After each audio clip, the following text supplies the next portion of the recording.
In Seattle, another grim discovery today that could be connected to the string of Green River murders. For nearly 20 years, the Green River Killer haunted Washington state. There was definitely the feeling that this was a very young woman, and so it made sense that she would have... Leaving behind a trail of fear and mystery. Who was this man who lived among us, hiding a terrifying secret?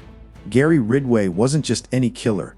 He was one of the deadliest serial murderers in American history, targeting vulnerable women and evading capture for decades. How did he manage to stay free while police searched desperately for answers? What dark motives drove him to commit these brutal crimes? Join us as we uncover the chilling story of Gary Ridgway's reign of terror, the secrets, the hunt, and the shocking capture you don't want to miss. Stay until the end to learn what his crimes reveal about danger lurking in everyday life. Killer Gary Ridgway, known as the Green River Killer, is one of America's most notorious serial killers. He was active mainly in the 1980s and 1990s around the Green River area in Washington state. Ridgway targeted vulnerable women, many of whom were runaways or involved in risky lifestyles. What made him so dangerous was how he managed to avoid capture for decades, despite leaving many victims behind. Ridgway worked as a truck painter and seemed like an ordinary man to people around him. However, behind this normal life was a dark secret.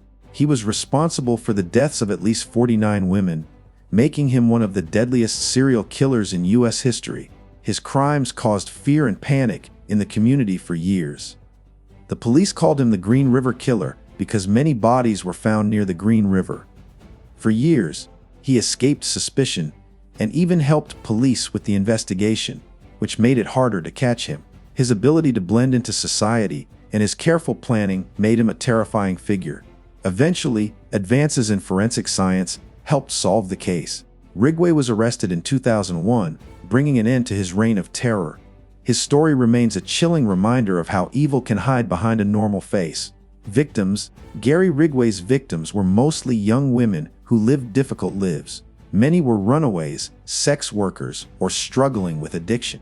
Because of their vulnerable situations, they became easy targets for Ridgway. He would often approach them with fake promises or tricks to gain their trust. The Green River Killer's crimes left deep scars on the families and communities of the victims. Many of these women went missing without a trace, and their disappearances created fear across Washington state.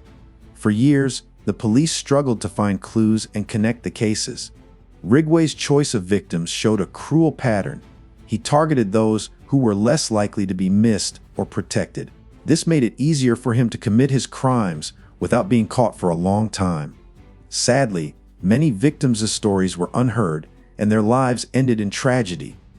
Despite the horror, families never gave up hope.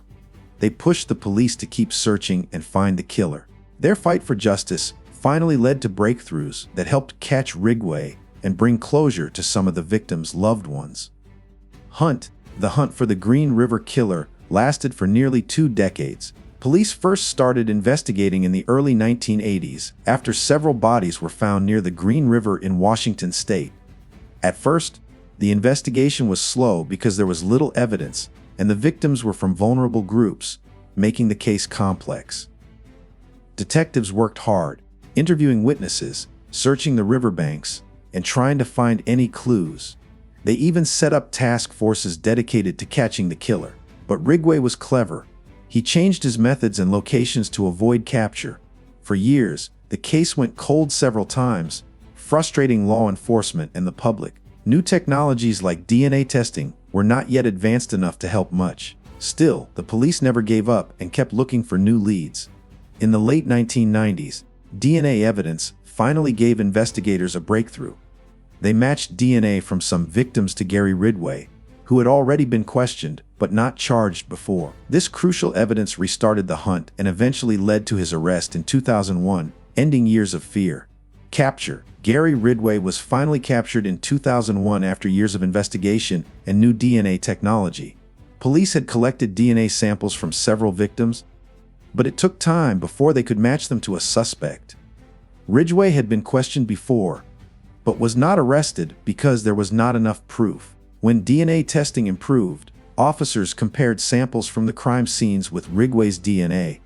The match was clear, and he was arrested without resistance. This arrest shocked many because Ridgway had lived a quiet life and never raised suspicion. After his capture, Ridgway confessed to killing 49 women and even showed police where he had hidden some bodies. His confession helped close many missing persons cases and gave families answers they had been waiting for. The capture of the Green River Killer ended a terrifying chapter in Washington's history and showed the power of forensic science in solving cold cases. Ridgway's arrest brought relief to the community and justice to his victims. Trial. Gary Ridgway's trial was one of the most high-profile cases in American criminal history. After his arrest in 2001, Ridgway agreed to a plea deal to avoid the death penalty. In exchange, he confessed to 49 murders and helped police find the remains of many victims. The trial took place in Washington state and lasted several months. During the court proceedings, the horrific details of Ridgway's crimes were revealed, shocking the public and media. Victims' families attended the trial, seeking justice and closure. Ridgway showed little emotion during the trial, but admitted responsibility for his actions. His cooperation saved the state from a lengthy and costly death penalty trial. He was sentenced to life in prison without the possibility of parole. The trial brought important awareness about the dangers faced by vulnerable women and highlighted the challenges law enforcement faces in catching serial killers. Ridgway's sentence ensured he would spend the rest of his life behind bars. Motive? Gary Ridgway's motive for his killings was rooted in his deep hatred and twisted view of women. He targeted women he saw as easy victims, mostly sex workers and runaways, blaming them for what he called his own personal failures. Ridgway said he wanted to kill women to satisfy his violent urges and to punish those he saw as immoral. Experts believe Ridgway's childhood and personal problems contributed to his dark mindset. He had a troubled past, including difficulties with relationships and anger issues. These factors, combined with his desire for control and power, pushed him toward a path of violence. Ridgway himself admitted that killing gave him a sense of control he lacked in real life. His motive was not about hate for individuals, but a cruel way to express his anger and frustration. Understanding his motive helps explain the tragic pattern behind the Green River Killer's crimes, though it does not excuse them. Legacy. The legacy of Gary Ridgway, the Green River Killer, is one of fear, tragedy, and lessons learned. His crimes exposed serious gaps in how law enforcement handled missing persons cases, especially for vulnerable women.